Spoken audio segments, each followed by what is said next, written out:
राकेश सेठ कपड़े का बहुत बड़ा व्यापारी था। उसने ढेरों दौलत जमा कर रखी थी। उसका व्यापार आसपास के देशों में भी फैल चुका था। वह कभी कभी उन देशों की यात्रा भी किया करता था। जब उसका बेटा जवान हो गया तो वह पिता के व्यापार में हाथ बंटाने लगा। एक बार राकेश सेठ ने अपने बेटे दिनेश से कहा, हमारे पास विदेश से बहुत बड़ा ऑर्डर आया है, तुम्हें सामान लेकर वहां जाना होगा। दिनेश ने अब तक किसी देश की यात्रा नहीं की थी। वह यह जानकर बहुत खुश हुआ कि उसके पिता उसे विदेश भेज रहे हैं। उसने तुरंत वहां जाने की तैयारी शुरू कर दी। अगले दिन दिनेश सामान लेकर विदेश के लिए रवाना हो गया। वह होटल में सामान रखकर वहां से बाजार में घूमने निकला। रास्ते में उसने एक निराला फल बिकते देखा। उसने इतना बड़ा फल आज तक नहीं देखा था। वह फल वाले के पास गया और फल को हाथ में उठाकर देखा तो हैरान रह गया कि ऊपर से कांटों वाला यह फल बहुत ही भारी था। दिनेश ने पूछा, भाई इसे क्या कहते हैं?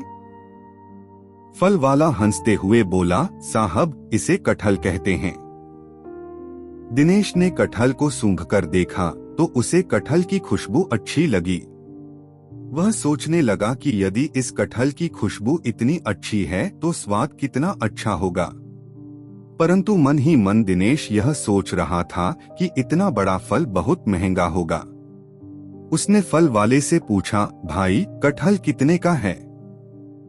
फल वाले ने उत्तर दिया, 10 आने का। दिनेश को अपने कानों पर विश्वास ही नहीं हुआ। उसे लगा कि शायद उसने गलत सुना है या फल वाले का ध्यान कहीं और है, इस कारण उसने गलती से कटहल का दाम कम बता दिया है। उसने तुरंत जेब से पैसे निकाले और कटहल खरीद लिया। कटहल लेकर वह सीधा होटल पहुंचा। छुरी निकालकर कटहल काट लिया और उसे खाने लगा।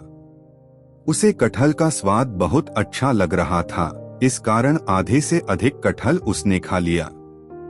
खाने के पश्चात वह नल पर हाथ धोने गया, परंतु उसके हाथ व मुंह बुरी तरह चिपक रहे थे, इस कारण साफ नहीं हो सके। हाथ धोने की कोशिश में वे और भी ज्यादा चिपक गए।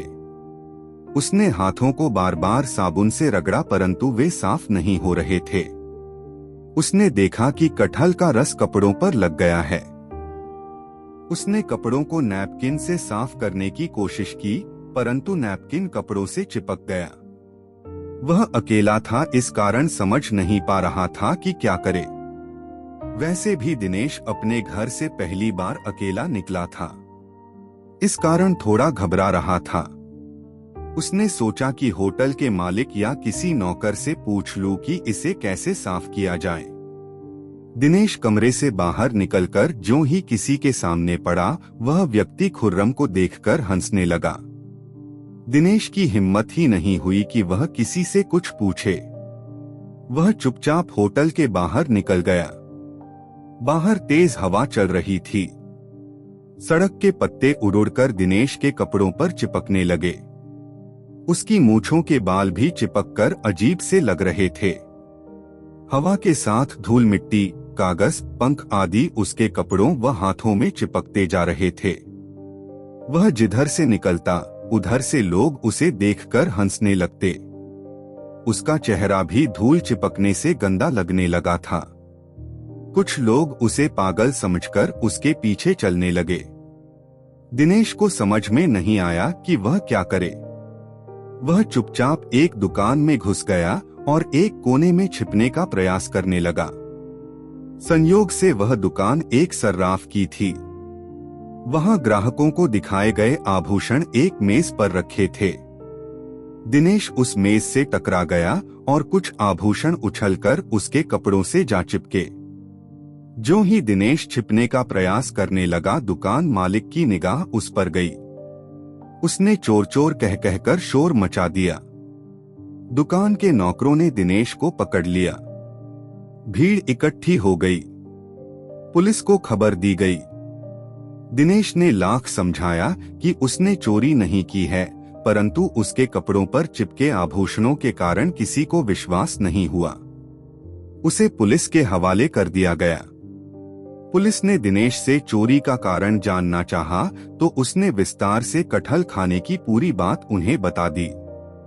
थानेदार हंसता हुआ बोला, अरे मियां, जब खाना आता नहीं था तो कटहल खाया क्यों? अच्छा, यह बताओ कि तुम किस व्यापारी के यहाँ आए थे? दिनेश को उस व्यापारी के यहाँ ले जाया गया, परंतु उस व्यापारी ने के हुलिये के कारण उसे पहचानने से इनकार कर दिया। तब अपना व अपने पिता का पूरा नाम बताया, साथ ही अपने साथ लाए सामान की पूरी जानकारी दी। तब व्यापारी ने उसे पहचानते हुए कहा, थानेदार जी, यह अपना ही बच्चा है, इसे छोड़ दीजिए, यह हालात के कारण मुसीबत में फंस गया है।